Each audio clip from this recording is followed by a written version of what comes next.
मेरा नाम बदरुद्दीन है। मैं अपने वार्ड का ये पंच हूँ। ये मेरे वार्ड का वोटर है। इसका नाम है नूर अहमद।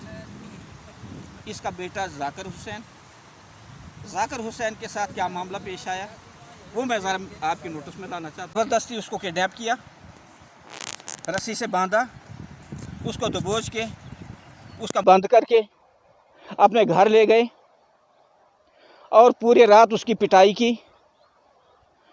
उसके जिस्म पर जख्म आए, लाठियों से उसको पीटा, रस्सी से उसके हाथ पांव पूरे जकड़ लिए थे। लेकिन घर वाले भी परेशान रहे इस तमाम रात। उनको इसके बारे में कोई अता पता नहीं था अपने बेटे के बारे में। औरत यानी जाकिर हुसैन की तलाकशुदा औरत, अफसर चौकी ने कहा कि इसकी ये लड़की ने उस तलाकशुदा औरत ने तेरे बेटे के ख़िलाफ़ कंप्लेंट यहाँ दायर की है। आप बखूबी इसका मज़मून पढ़ सकते हैं।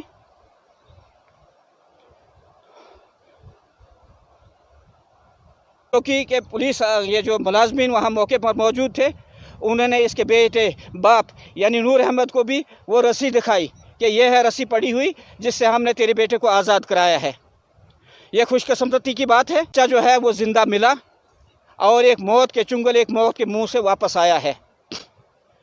लेकिन ये पुलिस की वक़्त की एक बड़ी टाइमली उनकी बचाव कार्रवाई थी कि फ़ौरन ये एक्शन में आई। इन्वेस्टिगेशन में ही बात सामने आएगी। लेकिन हम ये यकीन से कह सकते हैं कि किसी सोर्स की तरफ से जिसने भी इंफॉर्मेशन दी है पुलिस को, वो अच्छा किया कि इस लिहाज से हमारे लिए बड़ी फेवरेबल और बड़ी पॉजिटिव रही कि हमारा बच्चा जो है मौत की हलाकत से बच गया, वरना उन्हें उसको मौत के घाट उतार दिया हो। तो माजरे की हमें इल्म हुआ तो नूर अहमद ने भी हालात के बारे में पूरी एक कंप्लीट इसने भी एक रिपोर्ट तहरीर की जो सदाकत पर मबनी थी। पूरी सच्चाई जो है अफसर ऑफिस इस चौकी लुआंग के पास पेश की। तो डॉक्टर ने यहाँ इसको रेफ़र किया कठुआ अपनी एम्बुलेंस में।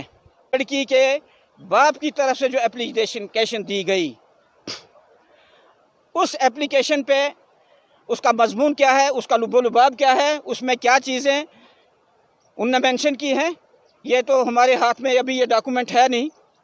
लेकिन उसके ख़िलाफ़ पर्चा दायर किया गया इस लड़के के ख़िलाफ़।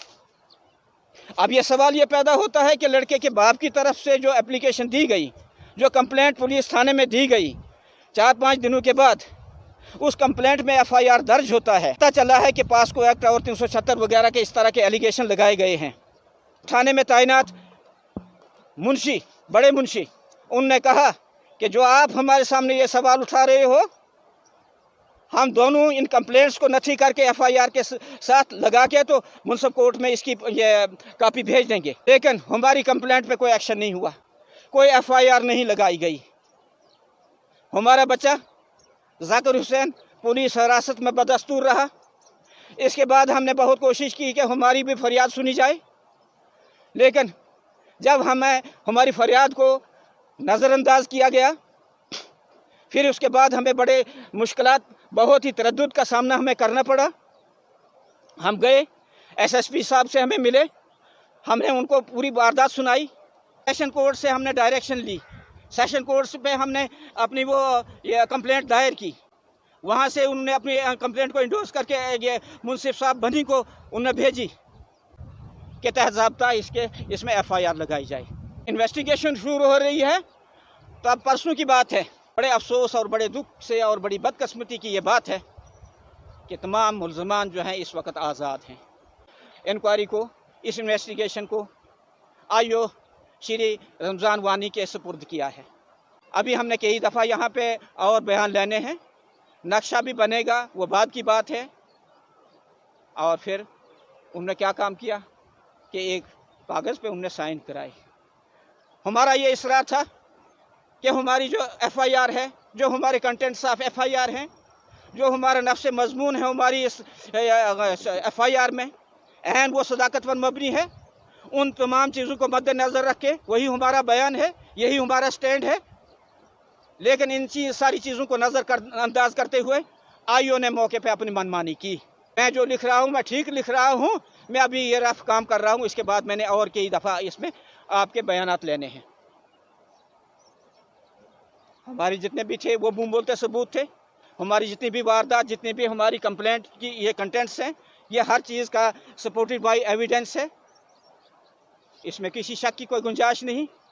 लेकिन हम इंसाफ के इंतज़ार में हैं। ये था इंसिडेंट हमारे जो नॉर्थ लुआंग है, और यहाँ से बयान फरमा रहे हैं लॉ इन्फोर्सिंग एजेंसीज ने काम किया है और इनकी सुनवाई नहीं हो रही है। इसके रिगार्डिंग हमें इसके बारे में बता रहे हैं, ब्रीफ कर रहे हैं मिस्टर रिटायर्ड रेंज ऑफिसर बनी बदरुद्दीन साहब। और आप क्या चाहते हैं प्रशासन से या लॉ इन्फोर्सिंग एजेंसी से, कैसे अमल दरामद लाया जाए सर? देखिए, इसमें ऐसा ऑनेस्ट आईओ हो, जो इम्पार्शियल एटीट्यूड रखता हो, जो हर चीज़ को देखे, सदाकत से देखे, बारीक बीनी से देखे, जायज़ करे, इंसाफ दे। हमारा ये मुतालबा है। जो भी मैंने बातें कही हैं, all these things are based on facts supported by documents. एक लफ्ज़ मैं ना किसी पे कोई एलिगेशन लगाता हूँ। मैं ये जानता हूँ कि बेबुनियाद अगर इल्ज़ाम किसी पर लगाया जाए वो भी जुर्म है।